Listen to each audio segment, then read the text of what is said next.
talent down, and they have to fix their early game. Well, let's see if they can catch up in the score. It's game number 2 here. Fnatic against Ballistics, currently leading 1-0. Really, really happy to see Fnatic go to 2-minute Spider Queen. This is a map that they're very comfortable with. This is a map that Europe as a whole are very comfortable with, and this is a map that they should have an early game advantage on. Bear in mind, you know, it's a case of where's your mentality at. Can they reset from game number 1? You saw the passion from both of these teams. It wasn't just out of Ballistics, who were the loudest I've ever heard them. Fnatic were definitely getting rowdy as well, so I'd like to see them come into this draft.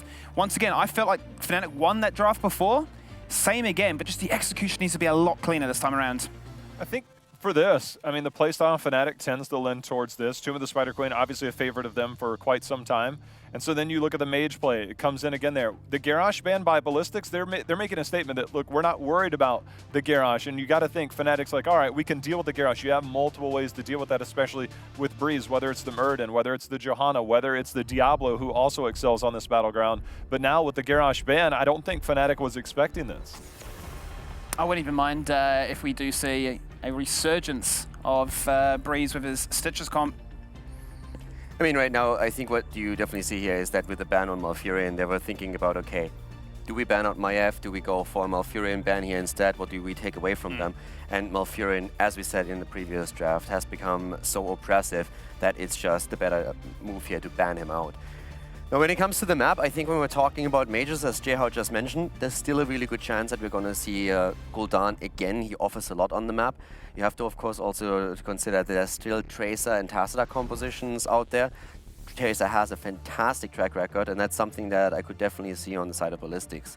Yeah, and you know, the Task Tracer that we've seen start to show up again in this meta, you know, Tassadar does give you that wave clear. We actually saw it not do quite so well because of the lack of wave clear. First pick Genji, a little bit surprising with Mene on Maiev. It does kind of put Quacknix back into the main primary damage dealer role, which he's been at in the past, but it's always kind of been that shared role. If you look back to last year's roster, him and Schwempy, now the way Maiev functions is very different from that double backliner. It's normally the set up the initiation and try and get that, and then you need that hard carry from that backliner. So if they do go into the Maiev, it'll be particularly interesting to see what Quacknix's hero would be. I'm thinking whenever you have a very mobile hero like the Genji, and especially in a map like this as well, I would not be unopposed to Breach just busting out the Diablo. The ability for you just to force those rotations, really punish what Genji can do. He jumps on in, straight away Shadow Charge. We've seen it happen at this tournament so far, and this is a hero that, once again, he is very comfortable with. He scrims a lot against JPL and Dignitas. They both go toe-to-toe. It's a very strong pairing in that regard for the role. So I would love to see that come out here and not feel so forced to go down the whole Muradin route. I think we have Johanna taken, Gul'dan now claimed. We've talked about Gul'dan already a bit. Another hero that I could definitely see Fnatic aim for is Stukov, now that Malfurion is banned out. Now, we have seen a priority from the European side on Deckard Cain being taken on Tomb. He really offers a lot with the zone control, but Smexy is also extremely comfortable with Stukov. He is, as we mentioned before, the best Stukov player by far in Europe, and they usually are very strong just playing around that. It's one of the reasons why I could have seen them go into a different tank here too, just because you have better interactions when you have Garrosh, who's of course banned here, or if you have Diablo and you flip into a silence. But Johanna offers them wave clear, so that with a combo that Fnatic just took, they are already extremely flexible towards the later on picks, because they have wave clear pretty much covered, since we also can expect a wave clear offlaner to be taken. They faced a very similar composition and picked up a very similar draft, as you had alluded to, with that Deckard Cain. This was against Tempo Storm, who had an early pick Genji. They went into something similar and then ended up with a Lunara in the later part of the draft. I wonder if that might be something in the back of their mind. I was wanting to go and say that we see the Ufa coming out here for Ballistics for the Divine Shield purpose on towards Genji, so we can dive into that backline once again, just have free reign over Mene and just bully him, and just prevent all the CC that will then come out as a retaliation. Johanna, Gul'dan as a pair, you try and envision that the same way as you will with a Chromie matchup as appealing potential. But they go for the Stukov. I can't help but imagine, as Cowder was mentioning, as much as it is a very strong pick for them, also just a denial away from Smexy as well. I would absolutely agree with that. And for Fnatic, the question that I personally have is I think the two supports that I am thinking are the most likely are either Deckard Cain or what we've seen from Fnatic 2, if they feel they need more on-point pressure, that they go actually into a Karazim composition. Now, we haven't really seen too much of the draft yet, so it depends a bit on what Ballistics takes here too, but I think those are the two strongest options for them right now. And what I feel they're going to try and do is shut down any target on the opponent's side because Stukov just doesn't have that burst heal. So Fnatic would probably need a little bit more lockdown here. They only have Johanna, she has some crowd control, but a bit more hard CC is something I would really like on the side of the offlaner. I would too. And they're going to deny another one of those CC tools. Right now you've got Stukov with the Lurking Arm to silence Muradin to start things off with that. And the Hanzo would have offered a lot in that regard. Wave clear, just straight initiation, you're very mobile, and the ability for you just to ult on in and just so much CC on top of that, then allow both the Shimada brothers to get rowdy, get in there and do damage. So that's fantastic ban for them. And yeah, for Fnatic right now, you're looking at, okay, well, how can we really punish the Stukov? They don't have that burst heal. Where did Ballistics go with their ban, though? That's what I'm concerned about. The Blaze, as you guys said, having some more CC in that off lane, yeah, they go with it. And it's something that I think gives you that safety option, which was denied extremely well by Zhangha, but takes away some of that wave clear, takes away some of that initiation that Johanna can potentially lack at times. Now, Fnatic really likes to also play their Thrall. And that's the offlaner that is very typical for them, and it's very often used on Tomb of the Spider Queen. Now that Blaze is banned out, that would be one of the options they could pull here. We've seen, of course, also play around Sonya. We have as another option also Leoric, which we really don't see as much anymore in Europe as we're used to. But I would say the two best options for Fnatic here, the most likely ones, are Thrall. I mean, that Gen G even prioritized as a ban against Fnatic because they know that they love to run a Thrall here with the setup. And let's bear in mind, Maiev is still available on the cards, right? So there's always the potential, but for the sole reason, I know you're going to interject whether I'm on the same wavelength as you, I'm just very scared of the Maiev dashing into what Ballistics have posed so far. I just don't see Maiev taking out that they have Gul'dan already for mana. I don't think that they are going to swap anything over to Quacknix in that sense. So here comes Deckard, as we said, and it's going to be a Dehaka over Thraller's setup, more sustain for him. And they have the Global also as a tool. See if they go that Lunara last pick. We'll find out. I think it kind of depends here on what this pick is going to be. You know, for Ballistics, SC has generally been the Genji player, and that leaves SDE. And if that gives you that double backliner, do you have that initiation? Sonya is incredibly popular for Zhangha, but as you said, the Thrall is also something that's very popular on this battleground. And I absolutely agree with what you just said. I think Lunara is a very, very strong possibility for Fnatic. They keep the last pick flexible still, but it's definitely on their mind right now. And I would say, unless something happens that deters them from that, Lunara is going to be their option on the last one. I think it kind of, to me, it kind of depends. Like, if Thrall is there, I think Thrall can get on to Lunara a little bit easier. And I think that's that flexible part, you know, that gives you that option. It's like, look, if somebody can get on us, like a Zeratul or something like that, maybe Lunara isn't going to be there. I don't see Zeratul on this battleground, honestly. But Thrall, Sonya, clearly there. But the second damage dealer, we need it. My blades are yours. Phoenix gives you that wave clear because you need that second damage dealer that you have needed to have wave clear. They're not normally known for going into the Jaina and stuff like that, not as prominent for them. So Phoenix gives you that more auto attack focus, but that is, however, into a Johanna. I wanted to say Tychus for SDE, but I was just looking at it and just thinking, like, how can this work? What can it offer? CC-wise, you got the blinds already, and just in terms of the amount of displacement, are you actually going to find the value on a map like this? The only other hero that I could see at this point, for Quacknix in particular, would be Junkrat. I would still run with Lunara, but this is a map where Fnatic has been running Junkrat quite a bit. I don't think they need necessarily Junkrat in that setup that they have right now, but I feel that would be one additional option that we could consider. But it is Lunara as we expected. I still wonder, I believe, I'd have to go back and double check, but Greymane is still one of his highest win rate heroes. For Quack? But playing it into a Stukov, I think, is just in a Murd, and it's too tough. But I thought maybe it would trade out with Genji. Maybe it can be the finisher, and because Stukov doesn't have the reliable safety buttons. But the Lunara pick, I think, makes a lot of sense. If they would have gone into a different support, I could have seen Greymane more so as an option. But with Deckard, as you said, you engage, you eat a Stormbolt, the silence comes, and you're just dead. Yeah. Deckard can't save you. But traditionally, yes, Fnatic has been the team that played the most Greymane. And time for predictions, Carlo.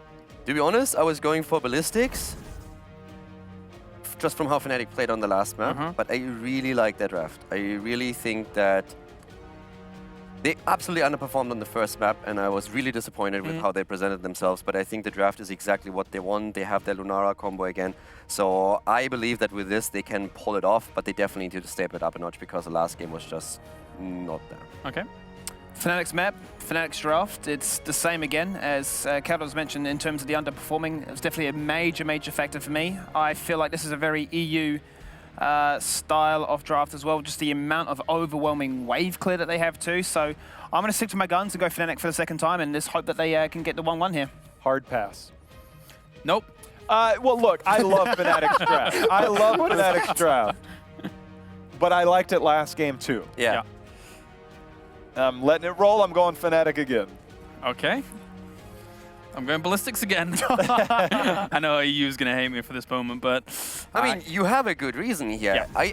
I came in and Fnatic said, hey, we're hyped today, we feel good, Ballistics looks vulnerable, and then the last map, the early game, it was more than disappointing. So they honestly have to fix their early game or they're just going to lose every game now. That changed. Yeah, and rightfully so. Yeah.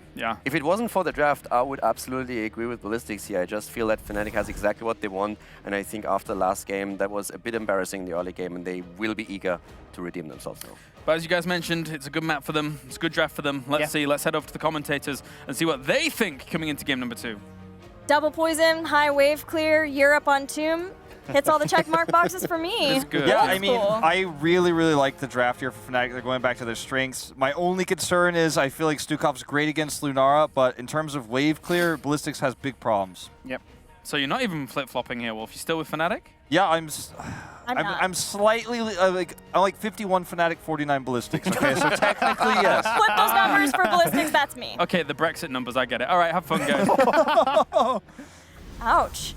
I mean, I think that the key here is I think Calder hit a lot of the nails on the head there, saying basically that Fnatic choked last game. Like, they lost the early game, they had the better draft, they had control, but they choked in the early game, they lost control, and things went badly. This draft, I think, will control the early game. Let's introduce Ballistics players first before we get deeper into this. SC on the Genji, Magi on Stukov, Hooligan on Muradin, Junga on Sonya, and SDE on the Phoenix. And if you liked SC's Hanzo, his Genji is pretty out of this world, so I am pumped to get to commentate that. But here they are, Fnatic.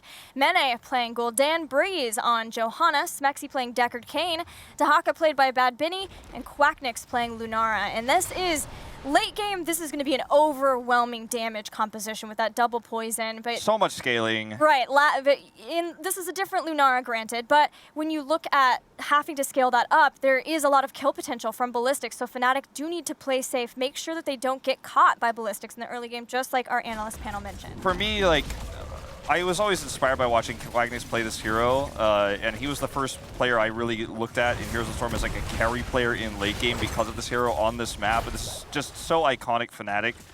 And so I look at this comp and I think they got what they wanted. They got the map they liked. Ballistics' draft was very much a flex draft. It wasn't really planned from the beginning. So as long as Fnatic can use this wave clear, which Ballistics' wave clear isn't as bad as it was at the beginning of the draft, but it's still worse than Fnatic's. If they can use their control of the early game to make sure they get the first turn in and they don't get picked, I think they're going to have a great opportunity to really turn this game into a win.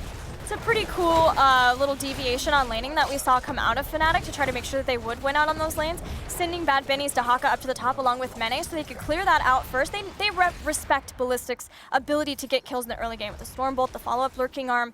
So what they're trying to do is push out the opposite lanes, then they had Dahaka stock to the bottom, and this enables them to try to keep against that. But SDE has to warp, given the Scroll of Sealing. And we were talking about a lot of different potential picks for SDE. I think one of the reasons why he chooses Phoenix here is because he can operate as a pseudo solo laner if Sonya's kind of swapping to match what Benny is doing. And also the Phoenix has the ability to kind of insta-warp away from some of these combos that Deckard Cain can set up. Deckard Cain has a really slow time he can use on his Scroll of Sealing. His slow heads, sorts that are, his cube sets up these route on the Scroll of Sealing. Sorry, new hero. Someone has his abilities flip-flop on me. It's okay, I couldn't remember the word bracket last game, so we're even. We're all good. But Warp allows you to get out instantly during the slow, so you don't get that follow-up stun as we just saw in that moment. So I like the Phoenix pick for that reason. Pretty even early game right now. Fnatic does control, this gym turn-in point. We're getting closer and closer to Ballistics trying to get that second turn-in, but it keeps getting denied by Breeze coming up here and looking up for opportunities for Smexy to follow up with that slow into the root. And with Sapphire, that slow gets a lot more, and that might Definitely. be something where they can even jump in on someone like Magi, because as he's putting his lurking arm down, then that's a very easy target to hit with your cube, and then from there put the Scroll of Sealing behind the fact. But there's also things like Horrify that could even just set up for Dahaka to stock in and drag. So we'll see if Magi has as easy of a game as he did, or seems to have in the last game. Certainly going to be a big question Iron here, Skin was Breeze. used. He already used his Iron Skin, as you say, and he's going to end up taking a bad trade here. This might be the opportunity Ballistics was looking for to get a small turn in here. Setting up for damage, though. Breeze again leading the charge. Benny comes up here. They're going to collapse on him. He doesn't have any escapes here, only the burrow.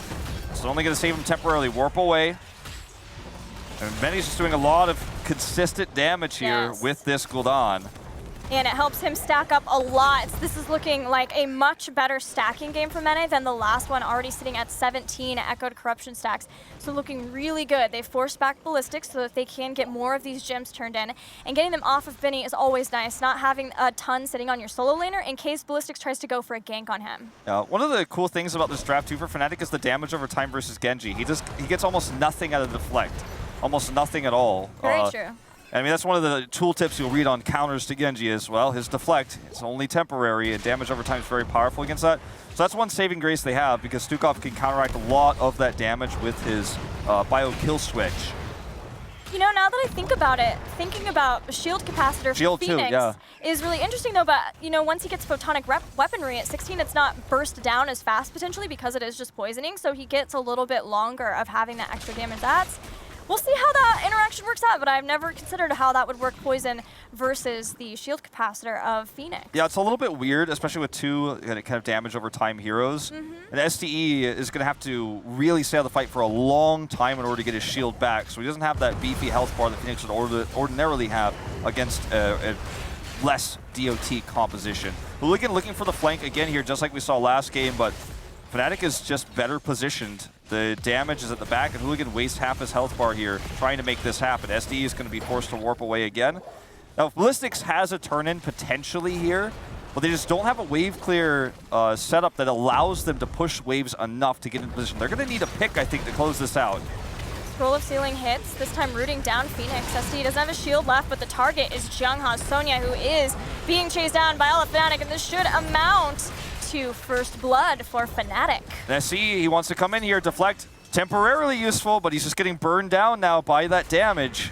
Fnatic is absolutely in prime position now to get the first turn in of the game. Was the dash away. Here's going to be the first web weaver push here for Fnatic's side. They drafted for wave clear. They drafted for their best map historically, you know, in terms of Here's the Storm since the beginning. And Fnatic takes this nice lead here now. And Calder was talking about it a lot on the desk about how they had a similar great comp last game, but the early game fell apart for them. Some positional mistakes. This time, they're playing tight, they're playing close, and this could snowball out of Ballistics' hands very quickly. And this helps them get to that later game faster. SCSC, Swift strikes back to his fourth, the safety there, but having now Nature's Culling plus Splintered Spear, this is a ton of push for Fnatic. Oh, yeah. If they're able to get this first Web Weaver phase, and they are out for taking whatever they possibly can to push them forward into having heroic abilities so that they can combo a second turn-in. This is what European teams on Tomb of the Spider Queen are knowing for, perfecting this early game so that you snowball your lead into an early victory, or you just overwhelm for so long that you can scale hard with those poisons. Look at Quagnix's positioning. He's getting poked at here by SDE. Hooligan's looking for the follow-up backdoor stun so that maybe we could see the SC follow-up to get the kill. As soon as he loses 1/4, 1/3 of his health, he just gets out of there. No reason to be greedy and push anymore. They've already gotten 2 walls. They're very close to a second turn-in, and they're much closer than that even to level 10. So why be greedy here? Quagnix positioning very well. They know the potential for the dive to come through. But oops, on this one. Definitely not getting close enough to deny that. So the goaltending wasn't there, but also I don't know that Fnatic has a problem with this at all. Ballistics turned in, but Fnatic have heroic abilities. Ballistics are a level away from that. All the waves are pretty pushed. Ballistics, I think, were very concerned about the state of their infrastructure, that they had already almost lost 2 forts, but dang, that is a pretty early Echoed Corruption time. Man, he's feeling good about that one. Oh yeah, 7 minutes. That's insane. This is interesting choice for Ballistics, but we'll see how it works out for them. Yeah, I mean, that's very, very quick. You know, normally it's post 10, you see that, sometimes even much later, depending on the map and the compositions. But the same reason why the push was strong for Fnatic, they have a good defense of the Web Weavers as well. Right. They've got great wave clear. And I think the only thing that Ballistics really gains from this is the level 10 catch-up. But Fnatic has a great opportunity to just get a turn right afterwards. As long as they don't lose anybody, this Web Weaver push did very little. Fnatic still maintains a lead. Mene, Stormbolt over the wall, Dragonblade 2, and that's a beautiful lurking arm. With the Dragonblade, SCSE is still very low, but he's trying to put the damage in necessary to at least trade up, if nothing else. He walks away from Breeze. He's going to mount up and try to run. But meanwhile, Bad Bunny in the middle of all of Ballistics will also go down. Jungha jumps in with the spear, takes out Lunara, 4 kills. I questioned Ballistics turning in there, but what they did was they hit 10 and they hit it hard, diving underneath the fort to take out 4 Fnatic. They're right back in this game. Going for boss here. They've got a very quick boss clear time with SDE on the Phoenix. And they're just going to slam this down. Respawns come through, but there's nothing Fnatic could do. Mene was so good at positioning Quagnix as well so far in this early game. But again, it's Mene the first to fall. Mene the one who gets dove on. Gets hit there by Hooligan. Hooligan's making these steps happen. The silence comes through, the lurking arm right afterwards. And there's just nothing you can do as Gul'dan in that moment. Great delay here. I don't know, Wolf. I would have thought I was safe there too. Hooligan jumped clear in from the hallway on top of him. That was a crazy flank underneath the fort and everything. But the Web Weavers were there. Ballistics hit 10 and they knew they needed to do more with that, or otherwise they had essentially wasted all their gems just to get heroic abilities. And with their structures as low as they were, they had to do more with that. I love that decision making from Ballistics. They come in, they look for the pick, they find it. And I feel like if Fnatic had just played a little bit more careful or played around this a little bit better, we'd be in a totally different game right now. Okay, I love this Horrify though. They're looking for the pick here. Follow up slow. Avatar is used, but there's the stay a while. Listen, Hooligan barely gets out, but very, very low health bars. Problem being that the Web Weavers are pushing during this, and here's the counter dive from SC. And an amazing lurking arm yet again from Magi. He was low, but he turned around and delivered for his team. I thought that was for sure going to be Fnatic coming out on top of that. They had the zoning stay a while, as well as the scroll of sealing, trying to force Ballistics back so they wouldn't try to save Hooligan, but the teamwork of Ballistics still pulled through, and now they have a second Web Weaver phase, and they're working on more forts, more structures down from Fnatic. They know the bottom one will naturally push with Phoenix, so they can four-man the mid to get a keep wall to further their experience lead and to push Fnatic back. They've gotten a few kills in this as well, so Fnatic no longer has the gem carry that they had just moments ago. So this is looking really bad for Fnatic. A game they had such a great lead in. All changes when Hooligan makes the big play, just like the plays we saw him make on Garrosh previously. He is being the carry for Ballistics right now. He sets up, and Ballistics hits the smash. And this is going to be 2 keep walls down with this huge push they have bottom, and they're going to even push further. They want to do damage to this keep. They need to be careful not to overextend, though. In the longer fight, damage over time will burn them down. Yes, and this Web Weaver is fairly low without much minion support behind them, as the wave can be cleared out really quickly. Ballistics backs off. And you know, you talked about Hooligan being the carry for Ballistics in this series, and it feels like he more and more has been that way. He's been the person who is the rest of Ballistics looks to for the engage, and if Hooligan has an off day, that's obviously not going to be great, but Hooligan feels like every single series he plays, that becomes more and more of a stronger player for them, and he loves playing on land. So I fear for how this team looks once we get to the next phase, as long as they make it through. Oh yeah, I mean, no one will forget the drop the bits that he said there at at the Eastern Clash last year, and Ballistics. Big Taiwanese favorite to take it every time they go, but this time we're in Sweden.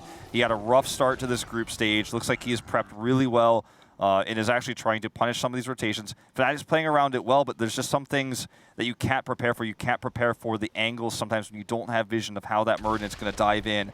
Quagnix and Mene need to be careful, and they have thus far. Make sure they don't get picked. Going to commit to the Horrify again, going for Johanna. Didn't work last time. Sorry, for Murden. Didn't work last time. Isolation when Benny stalked in too, but making it into his avatar, Hooligan feels just fine. And SCSE going in, they're looking for the pick. Seems to be Smexy. They take down Dahaka. Purification salvo melts down Deckard Cain. A huge shove, unfortunately, connects with Lunara, so getting Quagnix out of the action to help this push go through. It wasn't the target they necessarily wanted there. Wanted the Johanna, when she didn't have her unstoppable. She's used it now, so Hooligan's going in. There's the stun, and here comes a dash from SC. Perfect timing there. That's the reset into Mene. They make a double. What a play right after the Iron Skin. Hooligan again, he goes in. He's on fire. He is nuts tonight. Unbelievable play there right after the Iron Skin. No hesitation, and that might be the game-winning play here for Ballistics. Yeah, the 1-2-3 punch way too strong for Johanna to live through after the Iron Skin shielding was gone. Ballistics go to the core, but if they can get kills, it'll only help secure it farther as the Swift Strike cuts down Dahaka, and Ballistics move back to the core yet again. And this is looking bad for Fnatic. Another shove here. The core's under attack. Smexy's caught. He's dead. Blacknix does not have Leaping Strike, slammed into the ground as Ballistics are having a heyday in this game, taking out Fnatic systematically, then moving back to the core. It's at 46%. A Horrify is delaying it, but it may just be delaying the inevitable. It's going to go down. Ballistics going to take it 2-0. The Desk didn't have faith. We didn't have faith. We trusted the drafts of Fnatic. And Ballistics had a rough start to this tournament. They lost to Tempo Storm. They had a rough next series. But in their series against Fnatic, I think we all learned to stop doubting. I think this team is back where they once were, now looking like a strong Korean team. And this tournament, I think, after this dominant performance from Ballistics, just got a whole lot more interesting. That decision to turn in 9 into 10, to take structures so you have 10 and immediately dive, that's the kind of decision-making that Ballistics excels in. They're known for. That was freaking amazing. I just loved how Hooligan played throughout the series, and that last dive-in after the Iron Skin was just fantastic. I love to see snap decisions like that and a player who's so good at playing on LAN. It was really amazing. An incredible series. I wish we had 5 more games between those two teams, but unfortunately that's it for us. Let's head back to the analyst panel and see what they had to think about Game 2. Strong showing from Ballistics.